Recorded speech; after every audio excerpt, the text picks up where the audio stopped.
Hello everyone, welcome back to Shriram learning classes. आज के इस लेसन में हम डिस्कस करने वाले हैं जून 2018 का पेपर 2 मैनेजमेंट। ठीक है, पेपर 2 डिस्कस करेंगे मैनेजमेंट का, जो कि जून 2018 में आया था।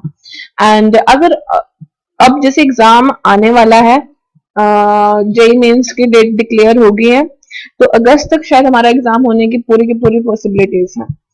ठीक है, तो इससे पहले आपको क्या करना चाहिए कि पीवाईक्यूज, एमसीक्यूज और लास्ट ईयर के पेपर से एक बार आपको आइडिया रह जाएगा कि किस टाइप के क्वेश्चन एग्जाम में पूछे जाते हैं। और ये आपके लिए बड़े बेनिफिशियल रहेगा कि आप प्रीवियस ईयर के पेपर से एक बार सॉल्व करो, बिकॉज आपको एग्जाम के जैसा आइडिया रह जाता है कि इस टाइप से क्वेश्चन आएंगे। आइए स्टार्ट करते हैं। From the following determinants of the price elasticity of demand indicate the correct code for the determinant having positive relationship with the degree of the price elasticity of demand. First question हमारा managerial economics से है और topic है elasticity of demand. इसमें determinates पूछ रखे हैं price elasticity of demand के। ठीक है, कौन कौन से डिटर्मिनेट्स हैं जो कि करेक्ट कोड बताते हैं कि पॉजिटिव रिलेशनशिप है किसके साथ, with the degree of the price elasticity of demand. तो कौन कौन से डिटर्मिनेंट बताएंगे प्राइस इलास्टिसिटी ऑफ डिमांड के? Range of the substitute of the commodity, extent of the different uses of the commodity, and next is the portion of the income of the buyer spent on the commodity. ठीक है, और जो income group of buyer purchasing the commodity वो इसमें नहीं आएगा। हमारे को क्या कौन से डिटर्मिनेंट्स बताने हैं? प्राइस इलास्टिसिटी ऑफ डिमांड, जो कि पॉजिटिव रिलेशनशिप हो किसके साथ, डिग्री ऑफ प्राइस इलास्टिसिटी। क्या क्या होंगे? Range of the substitute of the commodity, different uses of commodity और portion of the income of the buyer.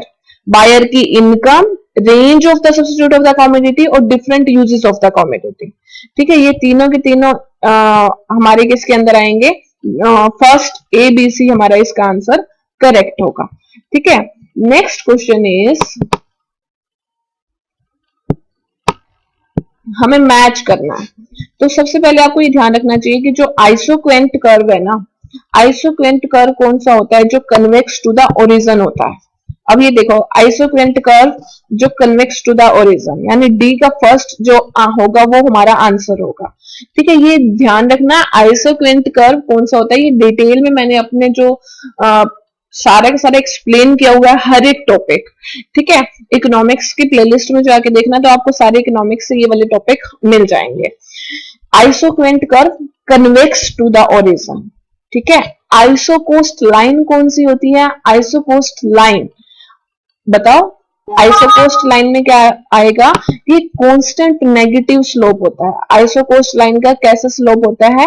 Constant negative slope होता है। ठीक है, and elasticity of marginal productivity और एवरेज प्रोडक्टिविटी किसके अंदर आता है? इलास्टिसिटी ऑफ प्रोडक्शन में। और सब्स्टिट्यूबिलिटी ऑफ इनपुट किस में आएगा? वो आएगा हमारा प्रोडक्शन फंक्शन में। ठीक है, मेन ध्यान रखना, आइसोक्वेंट कर्व में ये कन्वेक्स टू द ओरिजिन होता है। आइसोकोस्ट लाइन का स्लोप कैसा होता है? कांस्टेंट नेगेटिव स्लोप होता है। और मार्जिनल प्रोडक्टिविटी या एवरेज प्रोडक्टिविटी किसके अंदर आती है? इलास्टिसिटी ऑफ प्रोडक्शन में। और production function substitutability of the input. ठीक है, then option 3 is correct, convex to origin. ये ध्यान रखना, इंपॉर्टेंट पॉइंट है। Isoquant curve convex to origin, isocost line constant negative slope. Next question देखो, हिंदी और इंग्लिश दोनों में गिवन होंगे आपको क्वेश्चन। थर्ड क्वेश्चन है कि जो इक्विलिब्रियम है, price is decided at the level where the quantity demand equal to the quantity supply, यानी कि डिमांड इक्वल है सप्लाई के। तो ये किस टाइप का प्राइस है? Equilibrium price. ठीक है, यानी A is assertion is correct. And at this level excess of demand and excess of supply both remain zero. अगर इन दोनों का एक्सेस हो जाएगा ना, डिमांड और सप्लाई का, तब भी वो दोनों क्या है? सेम जीरो ही रहेंगे। तो ये भी राइट एक्सप्लेनेशन है ए की। Then fourth is also correct. Next fourth question देखो कि difference in the cost of production, the oligopolist will not vary the price of their product. यानी अब जब हम प्रोडक्शन कर रहे हैं उसकी कॉस्ट के साथ, ठीक है, जो कॉस्ट ऑफ प्रोडक्शन है ओलिगोपोलिस्ट की वो वैरी नहीं करती प्राइस ऑफ द प्रोडक्ट, ठीक है, कॉस्ट है वो प्राइस के साथ वेरी नहीं कर रही। तो ये कौन सा मॉडल है जिसमें जो कॉस्ट है प्रोडक्शन की ओलिगोपोलिस्ट की वो वेरी नहीं कर रही प्राइस ऑफ देयर प्रोडक्ट? तो कौन सा मॉडल है वो है कोल्यूजन और price leadership model. Means collusion model का मतलब क्या होता है कि कोल्यूजन का मतलब क्या होता है हिंदी में मिली भगत, यानी कि कंपनीज की दामों को मतलब कि प्राइसेस को फिक्स करने में जो एक मिली भगत होती है, एक साठ गांठ होती है, उसको हम क्या बोलते हैं? Collusion model. ठीक है, कॉस्ट ऑफ प्रोडक्शन वेरी नहीं करता प्राइस ऑफ प्रोडक्ट के साथ, तो उसको हम क्या बोलते हैं? कोल्यूजन मॉडल या प्राइस लीडरशिप मॉडल। कोल्यूजन का मतलब क्या होता है? मिली भगत, मतलब दामों को फिक्स करने के लिए कि जो कंपनी की साठ गांठ होती है उसको बोलते हैं कोल्यूजन मॉडल। ठीक है, next question is low initial price regarded as the principal mean of entering into the mass market for the some new product। Low initial prices मतलब प्राइस लो होगा, तो इससे क्या होगा? जो प्रिंसिपल मीन फॉर एंटरिंग, तो इसे हम जो मास मार्केट में एंटर कर सकते हैं फॉर सम न्यू प्रोडक्ट्स। ठीक है, कुछ नए प्रोडक्ट्स के लिए हम मास मार्केट में एंटर कर सकते हैं। ठीक है, ये बात is correct. Firm generally enter into the production of the new product with the excess capacity of the plant initially। ये भी ठीक है, लेकिन इसकी राइट एक्सप्लेनेशन नहीं है। ठीक है, R is not the right explanation of A. Firm generally enter तो करती है production of new product with excess capacity of the plant initially, but this is not the right explanation of the A. Next question हम 6 देखते हैं। अब देखो, ये यहां तक जितने क्वेश्चन थे ना, हमारे सारे के सारे किसके ऊपर बेस्ड थे? इकोनॉमिक्स। 6th क्वेश्चन भी जो है वो हमारा इकोनॉमिक्स से ही है। नेक्स्ट हमारा फिर एफएम के स्टार्ट हो जाएंगे कि जो फर्म में go for the defensive advertising as per which one of the following approach. Defensive advertising, अब पता होना चाहिए कि डिफेंसिव एडवर्टाइजिंग होती कौन सी है, यानी सामने वाली कंपनी की एडवर्टाइजमेंट को देख के हमने भी एडवर्टाइजमेंट करना स्टार्ट कर दिया, तो उसको हम बोलते हैं डिफेंसिव एडवर्टाइजिंग। ठीक है, डिफेंसिव एडवर्टाइजिंग कौन सी होती है? सामने वाले कंपनी की एडवर्टाइजमेंट को देख के हमने भी एडवर्टाइजमेंट करना स्टार्ट कर दिया, that is called the defensive advertising. और इसके अंदर कौन सी अप्रोच यूज होती है? Competitive parity approach. कौन सी अप्रोच यूज होती है?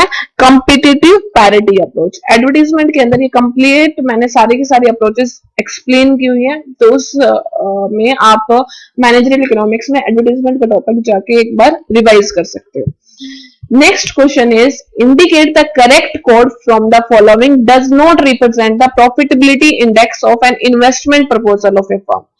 अब इसमें पूछ रहा है कि इन्वेस्टमेंट प्रपोजल कौन सा रिप्रेजेंट नहीं कर रहा। ठीक है, जो ratio of present value of future cash inflow to cash outflow, ये तो प्रॉफिटेबिलिटी इंडेक्स होता है। पीआई, प्रॉफिटेबिलिटी इंडेक्स को हम पीआई के नाम से भी डिनोट करते हैं, यानी कैश इनफ्लो और कैश आउटफ्लो का जो रेशियो होता है वो किसको डिफाइन करता है? प्रॉफिटेबिलिटी इंडेक्स को। ठीक है, और ये जो average annual net income undivided by the investment, this is not the profitability investment. Equating annual net cash inflow to the investment, this is not the profitability index. Ratio present value of future cash inflow to investment making it equal to 0, this is also not under the profitability index। Pi के अंदर क्या होता है कि जो ratio निकालते हैं cash inflow और कैश आउटफ्लो का। ठीक है, तो 7th का फर्स्ट आ जाएगा। ये तीनों के तीनों इंक्लूड पीआई में नहीं होते। पीआई का फॉर्मूला होता है cash inflow ratio cash outflow. अब हम बात करते हैं नेक्स्ट क्वेश्चन की। करेक्ट मैचिंग बतानी है organisation man, self actualisation man, complex man और रैशनल इकोनॉमिक मैन। सबसे पहले तो पता होना चाहिए कि जो रैशनल मैन कौन सा होता है। जो रैशनल इकोनॉमिक मैन है वो प्योरली सेल्फिश होता है, वो अपने सेल्फ इंटरेस्ट के बारे में ही सोचता है। अब देखो, इस टाइप का कोई ऑप्शन है जो अपने इंटरेस्ट के बारे में सोचता है, उसको रैशनल इकोनॉमिक मैन बोलते हैं। देखो, फर्स्ट में है सेल्फ इंटरेस्ट के बारे में सोचना, तो यानी बी का तो फर्स्ट आ गया। ठीक है, अब इसी से कैलकुलेट करो। जो कॉम्प्लेक्स मैन होता है वो क्या करता है?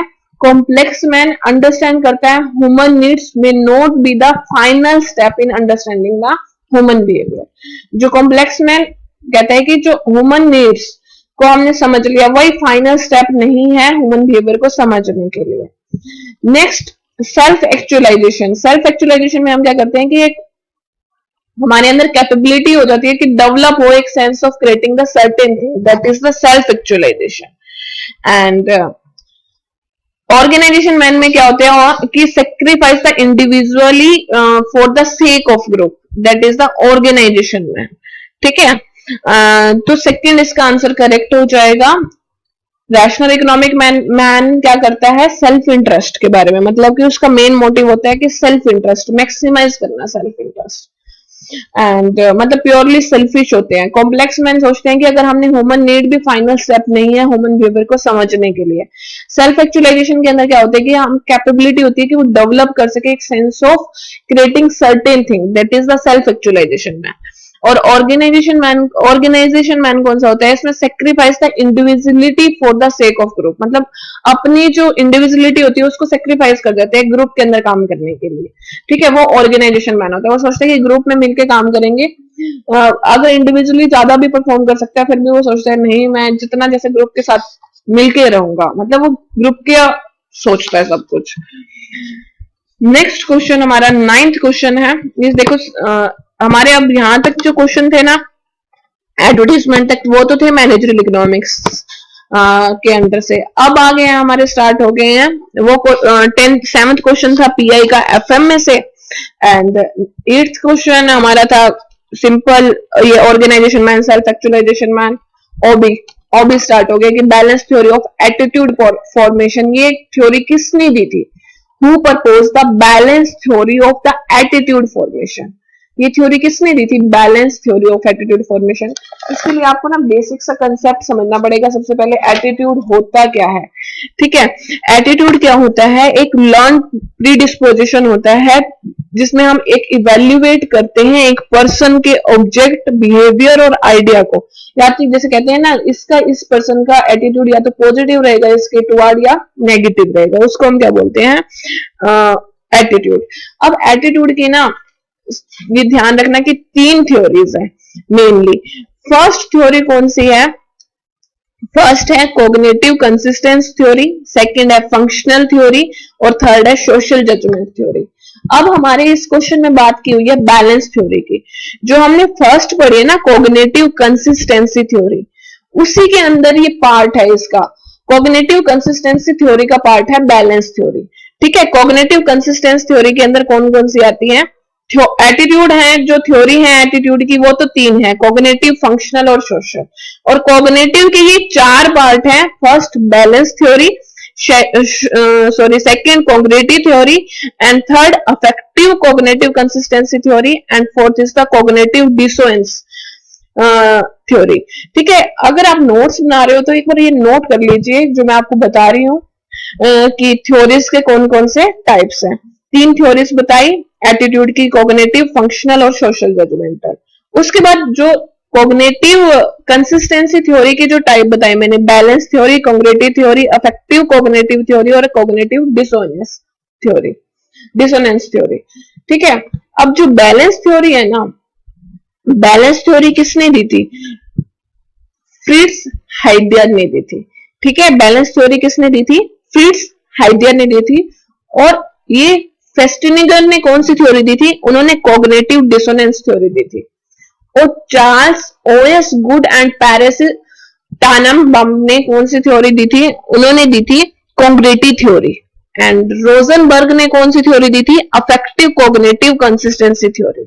ये एटीट्यूड का ओबी के अंदर मैं पूरा का पूरा एक्सप्लेन करके आपको एक पूरा का पूरा टॉपिक प्रोवाइड करूंगी, वहां जाके आप देखना, जिसमें मैंने कंप्लीट एक्सप्लेन किया है कि एटीट्यूड क्या होता है। ठीक है, और एटीट्यूड की मैंने मेन थ्योरी बता दी, ये किसके अंदर आता है, कॉग्निटिव कंसिस्टेंसी थ्योरी आती है। उसमें फर्स्ट है बैलेंस थ्योरी, किसने दी थी, फ्रिट्ज हाइडिगर ने दी थी। और सेकेंड थ्योरी है हमारी कॉग्निटिव थ्योरी। कॉग्निटिव थ्योरी किसने दी थी, Charles Osgoods and the Percy Tannenbaum ने। ठीक है, एंड फेस्टिनिगर ने कौन सी दी थी, उन्होंने कॉग्निटिव डिसोनेंस थ्योरी दी थी। और रोजनबर्ग ने कौन सी दी थी? अफेक्टिव कॉग्निटिव कंसिस्टेंसी थ्योरी दी थी। ठीक है, ये ध्यान रख लेना, नोट कर लेना अगर आप ये पेपर सोल्व कर रहे हो तो। अब जैसे इस पेपर में पूछ लिया कि फ्रिट्ज साइडर ने बैलेंस थ्योरी दी, नेक्स्ट में आ जाएगा कि ऑप्शन दे दिया आपको, कई बार ऐसे पूछ लेगा कि कॉग्निटिव डिसोनेंस थ्योरी किसने दी थी, तो पता होना चाहिए कॉग्निटिव डिसोनेंस थ्योरी फेस्टिनेगर ने दी थी। और फिर नेक्स्ट क्वेश्चन ये भी पूछ, जैसे ये भी आ सकता है कि कॉन्ग्रेटी थ्योरी किसने दी थी? Charles Osgood and the Percy Tannenbaum ने दी थी। रोजनबर्ग ने कौन सी थ्योरी दी है? अफेक्टिव कॉग्निटिव कंसिस्टेंसी थ्योरी दी है। ठीक है, नेक्स्ट हम बात करते हैं कि कौन कौन से एलिमेंट है मोटिवेशन के according to the Vroom vector valence theory. कौन कौन से एलिमेंट ऑफ द मोटिवेशन, तो आपको पता होना चाहिए कौन सा है? इंस्ट्रूमेंटेलिटी। ये ब्रूम वेक्टर वैलेंस थ्योरी का टाइप है। भूलोगे तो नहीं, ये तो पूरा मोटिवेशन का जो चैप्टर है वो मैंने पूरा का पूरा एक्सप्लेन किया हुआ है, मोटिवेशन के अंदर जाके देखना जिससे आपको क्लियर हो जाएगा। Next question is which one of the following is not a component of the Bass theory of the transformational leadership. Leadership का भी पूरा चैप्टर ओबी के अंदर एक्सप्लेन किया गया है। तो उसमें मैंने बताया है कि बास थ्योरी ऑफ ट्रांसफॉर्मेशनल लीडरशिप के अंदर कौन सी आती है, नहीं है जो पार्ट, वो आएगा टीम कंसिडरेशन। ठीक है, उसमें मैंने आपको पूरा एक्सप्लेन किया था कि जो ट्रांसफॉर्मेशन लीडरशिप है ना वो 3 टाइप में डिवाइडेड है, लेज़-फेयर, ट्रांजैक्शनल लीडरशिप और ट्रांसफॉर्मेशनल लीडरशिप। लेज़-फेयर के अंदर क्या होता है कि हम बहुत ज्यादा रिस्पॉन्सिबल हो जाते हैं अपने आइडिया को शेयर करने के लिए, और ट्रांजैक्शनल में क्या होता है? कॉन्टीजेंट रिवॉर्ड या मैनेजमेंट बाय द एक्सेप्शन। और ट्रांसफॉर्मेशनल में हम क्या करते हैं, जैसे कि inspirational motivation, intellectual idealised influence, inspirational motivation, intellectual simulation, और ये सारे के सारे किसके टाइप हैं? ट्रांसफॉर्मेशनल लीडरशिप के। लेकिन कौन सा टाइप नहीं है? टीम कंसिडरेशन इसका टाइप नहीं है। ठीक है, ट्रांसफॉर्मेशन लीडरशिप में कि हम आइडियाज से क्या होते हैं? इन्फ्लुएंस हो रहे हैं, मोटिवेट हो रहे हैं, तभी ट्रांसफॉर्मेशन हो रहा है, इंटेलेक्चुअल स्टिमुलेशन हो रहा है हमारे अंदर। ये सभी के सभी किसके हैं? बास theory of the transformation leadership के टाइप हैं, लेकिन कौन सा टाइप नहीं है? टीम कंसिडरेशन टाइप नहीं है। नेक्स्ट स्लाइड में हम बाकी के क्वेश्चंस को डिस्कस करेंगे। Thank you, bye bye and take care.